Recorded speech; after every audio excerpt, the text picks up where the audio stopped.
Vamos ver aqui o primata que derrotou os céus, Toji Fushiguro. Análise do analista de um ano atrás. Bora lá. Imagina que coisa insana seria se Rock Lee tivesse escolhido treinar para se vingar Estamos vendo em 1.25 porque foi pedido pelo doador. do sistema ninja que o desprezou por ser diferente e não ser capaz de utilizar ninjutsu. Excluído e discriminado por ser limitado a apenas o lado físico de suas capacidades. Ele viraria um especialista na área corporal, ao ponto de colocar até mesmo grandes seres dominadores de ninjutsu de joelhos, assim como feito por Gai. Bom, é tipo isso que o Toji faz, e é bem legal ver que a arma dele se parece muito com aquela Tessaiga do Inuyasha. Fala aí, senhores Nerd Show, Luca aqui mais uma vez. Curiosidade, a Tessaiga, né? Por que o Inuyasha tem a Tessaiga? E por que ele grita Tessaiga? Isso aí foi dito pela Rumiko Takahashi, que é diretamente inspirado por obras do Kurumada. Que o Kurumada foi quem popularizou, inventou, definiu a forma de gritos de poder nos mangás. E aí a Tessaiga e o grito vêm diretamente das obras do Kurumada, né, que é autor de Cavaleiro do Zodíaco e várias outras obras de sucesso também. A gente vai falar um pouquinho sobre o Toji, então bora lá, se inscreve no canal, dá o like. Mas antes, um salve para os meus queridos membros: Labirintite, Felipe TMZ, Majuca Jur, Leonardo Miranda, No Sky, Leonardo Ferrari, Samuel Cardoso, Yusuke, Antônio Teixeira, Meliodas Yuki, Vicente Silva, Nemo e a Dark MVs. E agora, bora pro vídeo. Toji é um rejeitado, uma anomalia no sentido mais triste da palavra. Ele não herdou qualquer proficiência com energia amaldiçoada do clã Zenin ou coisa do tipo, mesmo sendo parte de uma das 3 grandes famílias de feiticeiros Jujutsu. O clã Zenin é um... Eu gosto muito do Toji. Junto de ele e o Getou são meus personagens favoritos de Jujutsu Kaisen. O Gojo eu acho um bom personagem também, mas não acho que, pra mim, ele é tão interessante quanto o Toji e o Getou. Eu prefiro eles dois, não do ponto de vista narrativo, mas do ponto de vista pessoal mesmo. Inclusive, né, até em questão de músicas geek, as do Toji e as do Getou tendem a me agradar mais. E eu tô escutando muito isso aqui na academia. Eu gosto do Sukuna também, mas eu acho o Sukuna meio overrated. Ele é legal. Eu acho que tá abaixo do Gojo, em questão do que eu gosto. Eu tenho escutado isso aqui muito na academia. Fushiguro.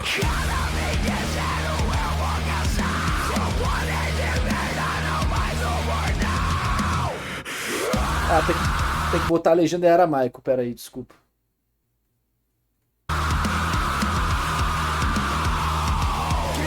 Muito bom. Quem poderá me enfrentar? Eu não sou Zenin, sou só Fushiguro agora. Muito bom, muito bom. Me sinto o próprio Toji na academia escutando isso. Clã Zenin ou coisa do tipo, mesmo sendo parte de uma das 3 grandes famílias de feiticeiros Jujutsu. O clã Zenin é um meio extremamente Geto rígido. puro. Geto Kenjaku eu acho bem abaixo dos outros. O Kenjaku tem uma ideia legal, algumas coisinhas interessantes, mas ele é muito mal aplicado, os planos dele não são bem executados na história, tipo, não é que não faz sentido, mas não é bem executado na escrita. Personagem descartado, demora muito pra ter relevância de fato na história, demora muito pra ter relevância emocional, relevância temática. Ele acaba sendo um personagem muito mal trabalhado, apesar de eu gostar dele gostar de comédia. Eu acho que é um ponto muito interessante pro personagem, mas infelizmente o Kenjaku eu não acho um bom personagem em Jujutsu Kaisen, e ele tira tudo que o Getou tinha de bom, inclusive.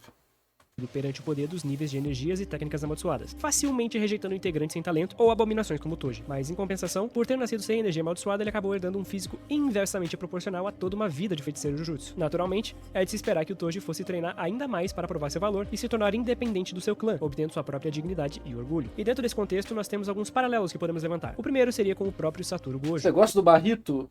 Ok. Eu acho ele legal. Eu tô falando pessoalmente, né? Eu não entendo tanto porque tantas pessoas gostam dele, assim. Eu acho legal o Marrito. Mas o povo é apaixonado no Marrito. Apesar de eu achar ele legal. E ele funciona pra história e tal. Mas, porra, Sukuna em cima dele, Gojo em cima. E em cima de todo mundo, Getou com o Toji. Em que Gojo representa o que há de melhor no quesito de nascimento do mundo de Jujutsu. Ele nasceu com 6 olhos e a técnica do Mukagen, o permitindo manipular e distorcer o espaço conforme sua própria vontade e energia. Essa combinação de poderes é absurdamente poderosa, já que os 6 olhos auxiliam muito na manipulação e precisão do Mukagen, além de fazer ele gastar quase nada de energia amaldiçoada no processo, o que torna Gojo um caso raríssimo de feiticeiro Jujutsu. Eu gosto do Yuta também, o Yuta é legal também. Sucesso. Não tem erro, ele nasceu com as melhores coisas na mão, que é o completo oposto do Toji. Para Toji, Gojo representava tudo que ele mais detestava em seu clã, o orgulho de já nascer forte e disso determinar completamente seu futuro e de como você vai ser respeitado lá dentro. Não existe tanto mérito. Gojo para ele era muito mais que apenas um alvo. Ele era a personificação de tudo que ele mais abominava naquele mundo. O segundo paralelo que eu posso levantar é o dele com a Maki. Um ser muito similar a ele, por também ter nascido... Tem muita gente que reclama que a Maki é basicamente um Toji 2 e foda-se. Mas eu acho que é legal o processo dela chegar nesse ponto. Apesar do que depois a história começa a mamar, sim, a Maki no arco do abate, dá power-up tirado do cu, cria personagem só pra justificar coisa pra ela. Aí o negócio ficou zoado, né? Mas o ponto dela contra os Zenins eu acho legal. Mas eu acho que poderia ser... É muito rápido, né? O momento. Poderia ter apesar de eu gostar do arco, né? Do mini arco de 3 capítulos da família da Maki, eu acho que a explosão de poder que tem é muito grande, né? Pra obliterar toda a família de uma forma fácil. No anime fica mais humilhante ainda, né? Eu acho que podia ter tido uma dificuldade maior. Apesar de eu gostar muito do gancho emocional, né? Dela com a irmã. Mesmo que a irmã seja uma random do caralho. É foda que Jujutsu tem muito random, né? E depois tem a relação dela com o pai dela, o que é legal. Depois aparece a sombra do Toji nela. Tem umas coisas interessantes. Eu gostei mais dessa pegada dela ser sacrificada pela própria família e tal. E o problema com a mãe. Eu achei que foi bacana. Se tivesse mais desenvolvimento disso, ia ser melhor ainda. Sem potencial de manipular energia amaldiçoada e também ser uma Zenin, ou seja, desprezada e abominada por isso. Diferente de Toji... Eu acho que eu gosto disso porque é um ponto de Jujutsu Kaisen que eu sinto emoção. No caso, o drama da menina, ela sofrendo. Enquanto durante boa parte da história eu não senti esse tipo de emoção. Não se desvinculou da família, mas começou a tentar representar a mesma por via da escola de feiticeiros Jujutsu. Porém, a própria família a sabotava, sempre a impedindo de subir na hierarquia de feiticeiros por acharem que ela não seria uma boa figura para ilustrar o que o Zenin representa. Durante o arco de Shibuya nós vemos que ela e Toji se encontram e ela fica de fato muito surpresa por existir outra pessoa naquele momento com uma capacidade física do nível dela. Ou melhor, superior. E após os adventos de ter sido queimada por Jogo, vemos que o semblante de Maki muda drasticamente e ela acaba se espelhando cada vez mais naquela figura do homem que ela havia visto, tomando ações muito semelhantes às de Toji, sendo fria e, bom, bem cruel perante o clã Zenin. Em resumo, ela meio que passa faca em geral. E em terceiro paralelo, temos o paralelo com a própria Amanai, que nunca quis ser especial. Ela sempre tentou se adaptar ao papel que fora designado a ela desde o início de sua vida, como receptáculo do Star Plasma, que são mulheres compatíveis com Tengen para interromper seu ciclo de envelhecimento. Para isso, ela deve se fundir a Tengen para servir a um propósito maior como pilar da balança de poder do mundo de Jujutsu, o que é uma responsabilidade ferrada. Mas a Amanai nunca pediu por isso e apenas seguiu seu destino, diferente de Toji, que se rebelou contra ele. Toji é o maior rebelde perante o destino dessa obra, ameaçando diretamente a ordem e hierarquia do sistema Jujutsu e nutrindo ele com ódio e rancor. E bom, ele meio que também passa a faca na Amanai, ou melhor, passa a bala. No fim de sua vida, a Amanai toma a decisão de preservar sua identidade e não fazer a fusão com o Tengen. E a gente sabe que isso não acaba muito bem. O fato de Toji ser um humano sem energia amaldiçoada é irônico, pois a maior fraqueza aos olhos do clã Zenin acabou sendo um fator crucial para a primeira vitória de Toji acima de Satoru. Ele transformou o que havia visto como fraqueza como sua maior força. Um fator surpresa. O Gojo só não morreu porque era flashback, né? Porque se fosse na história do presente, tinha morrido. Tinha perfurado ele ali, depois cortado a garganta só pra garantir, né? Incrivelmente eficaz, sendo capaz até mesmo de não ser percebido pela barreira da escola de Jujutsu, além de ser furtivo e rápido o suficiente para dar ataques letais no próprio Satoru Gojo. Aquele primeiro ataque em si, bem que poderia ter sido uma decapitação, né, se você for parar pra pensar. E aí? Famoso. Toda obra shonen, toda obra de ação vai ter isso, né? Pique Thanos com o Thor. E a luta realmente teria acabado por ali, se o roteiro quisesse. Além disso, ele poderia ter usado a própria lâmina invertida para que o ataque surpresa tivesse uma decapitação garantida, apesar do infinito. E sim, o uso de equipamentos de nível especial o torna uma ameaça ainda maior se for analisar a obra como um todo. Mas a gente vai falar mais sobre isso daqui a pouco. Um personagem com todas essas vantagens é assim uma grande ameaça para os feiticeiros mais experientes. Ainda mais se levar em conta que os embates dele são em sua maioria sempre bem planejados. Toji estuda seu inimigo, utiliza recursos externos para reduzir a força do mesmo e facilita ainda mais a sua intromissão para que a execução seja rápida e sem falhas. Sobre sua luta contra Satoru Gojo, existem muitas coisas interessantes para se mencionar e muitos paralelos observáveis. Primeiramente, a derrota de Gojo na primeira luta o colocou em um patamar de derrota completa. Sua imaturidade e arrogância perante o mundo o levou a um desrespeito das capacidades de seu inimigo e também o fez perder a missão, e assim quase perder a própria vida. Salvo pela reversão de feitiço, ele ressurge em um momento de compreensão, e não apenas da energia amaldiçoada, mas também do funcionamento do próprio mundo de Jujutsu e suas consequências. Aquela derrota fez o Gojo ainda mais forte, e é nesse momento em que ele atinge sua iluminação simbólica e dita a clássica frase de Buda: no céu acima, na terra abaixo, eu Essa sou frase mais... é disputada, né? É disputada se foi Buda que disse isso ou alguém que escreveu dizendo que Buda disse isso.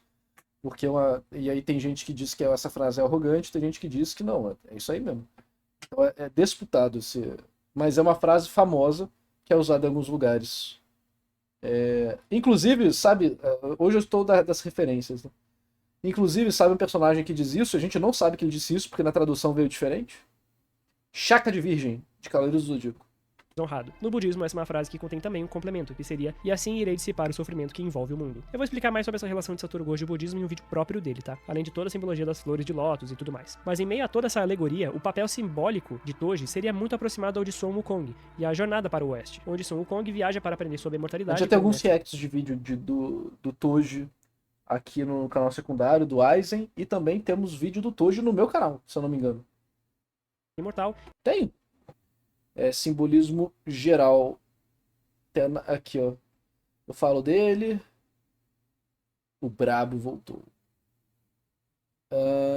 Acho que é esse vídeo aqui, né? Vídeo bacana. Falando sobre simbolismo de Jujutsu Kaisen. E para isso ele faz um treinamento. Nesse treinamento ele deve evitar os 3 desastres, o que de fato é muito similar às 3 habilidades que Satoru Gojo utiliza nessa luta. Sendo estes o azul, o vermelho, os quais o Toji já estava conseguindo lidar relativamente bem, mas no terceiro ele caiu, sendo esse o vazio roxo. E o mais engraçado de tudo é que Sun Wukong pode significar o alerta do vazio, ou o despertar do vazio. Wukong passou por muita coisa até enfrentar Buda, e ser derrotado pelo mesmo na mitologia, sendo essa alusão na luta de Toji contra Satoru Gojo. O próprio Toji... Lembrando que a jornada para o oeste começa já com o Kong derrotado por Buda debaixo da montanha petrificado ali, né? É que você tem o prólogo, não sei se tá no prólogo do Jornada do Oeste isso, mas você tem a história dele indo lá comendo os pêssegos da imortalidade, sei que, sendo filha da puta, aí o arrogante, mas a Jornada para o Oeste começa com o Kong, né, sendo libertado pelo Tripitaka para seguir a jornada do Buda, né?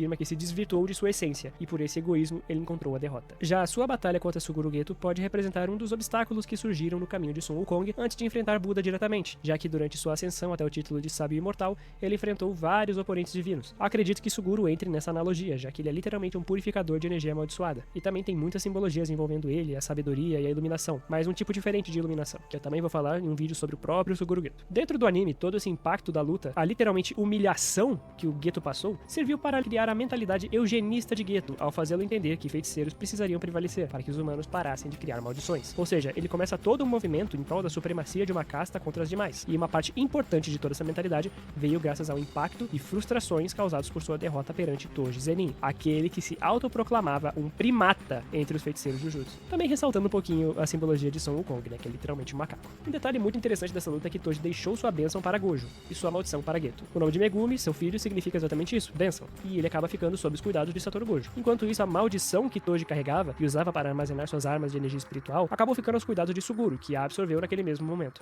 Quanto à ressurreição de Toji, é importante ressaltar a importância dele para o arco de Shibuya e ao mesmo tempo um pouco da simbologia da ressurreição em si. Obviamente é um paralelo à questão de Satoru Gojo, já que é a mesma pose só que invertida, além de obviamente serem contextos muito similares de pós-morte. Não é exatamente a mesma pose, né? Não é a mesma pose, não. É porque ele tá caindo ali, né? A mesma pose, só que invertida. Não é a mesma pose, não. Vamos com calma. O que é a mesma pose? É a mesma pose.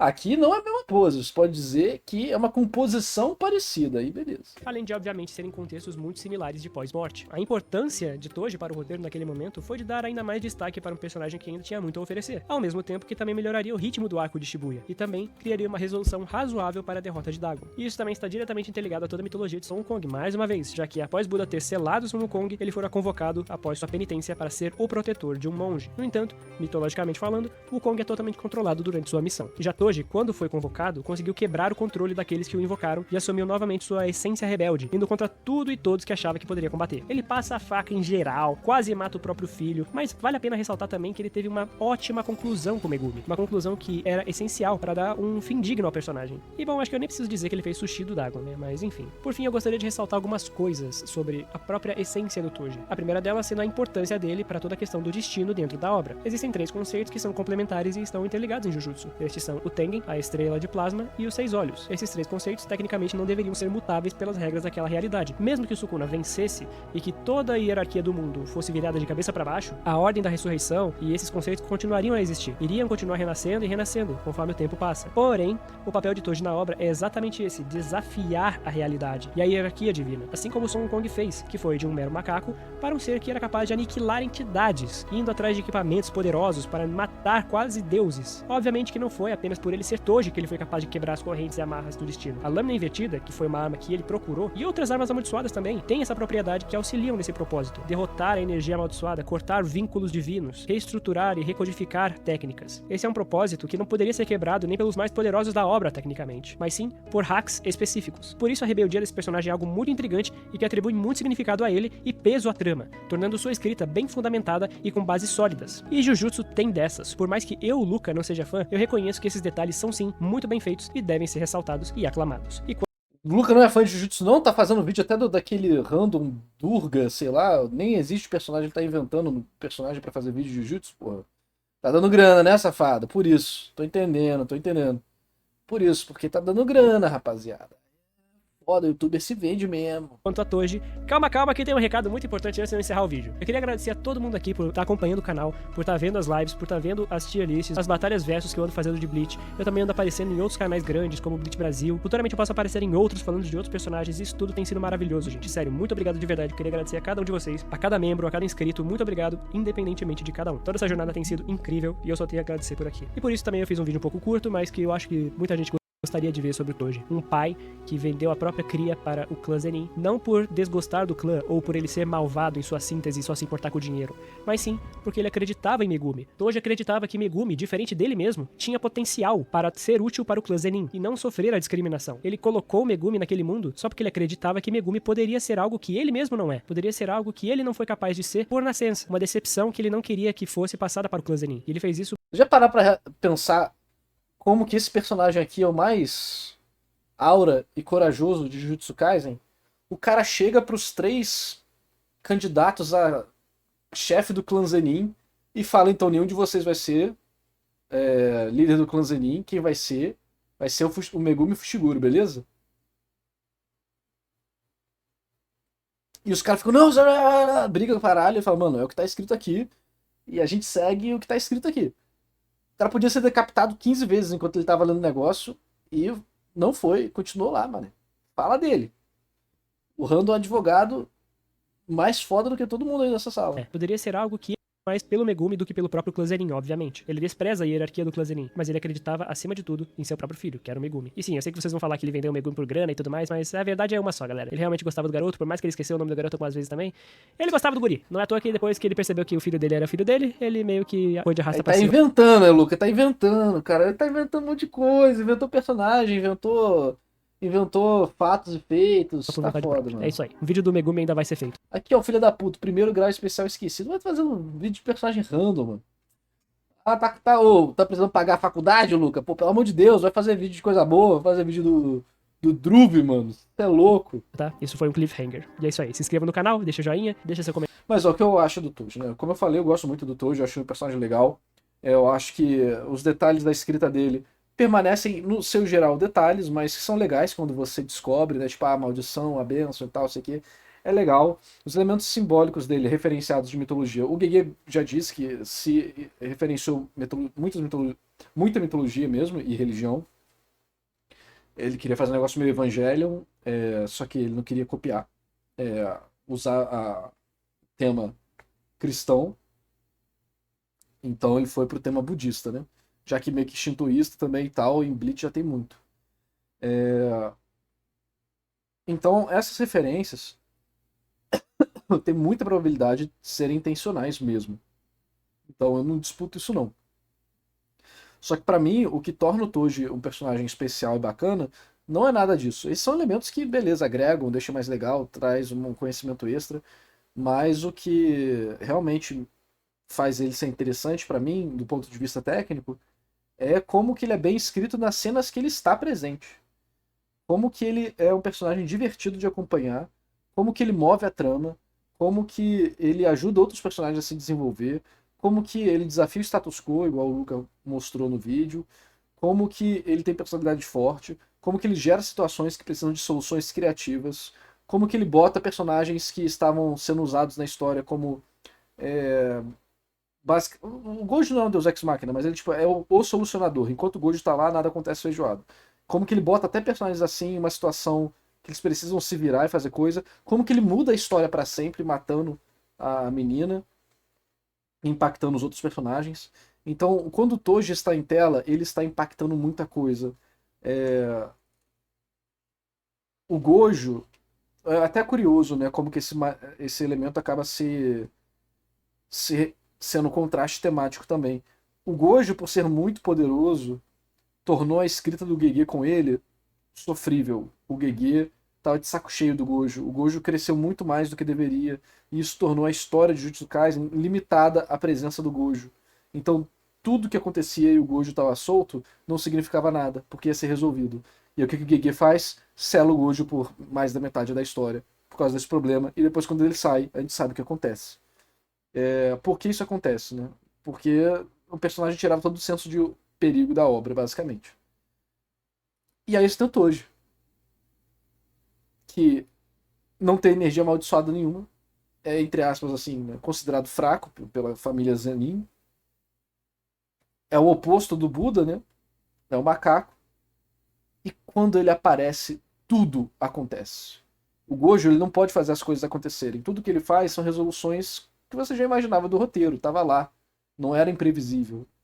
E o Gojo fica atrás da história até que ele tem que ajudar o Itadori, algo do tipo, e vai lá e dá um peteleco pra resolver. Mas ele é um personagem reativo nesse sentido, né? É um personagem defensivo pra história. Enquanto o Tojo é o contrário. Ele vai pra frente, estourando tudo, quebrando tudo. Ele aparece, tudo acontece. Gojo tá em cena, Gojo não vai agir. Gojo vai ficar do lado de fora. Até ter uma situação específica pra ele, ele não vai fazer nada, porque senão tira o brilho dos outros.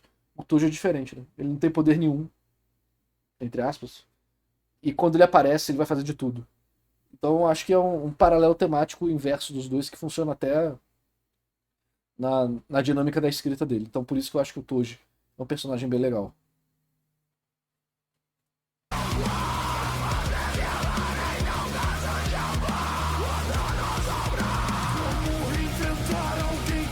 Mano,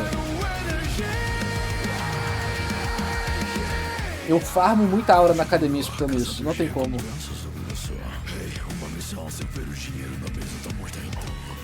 Não tem como. Não tem como. Eu só viro o próprio Fushiguro.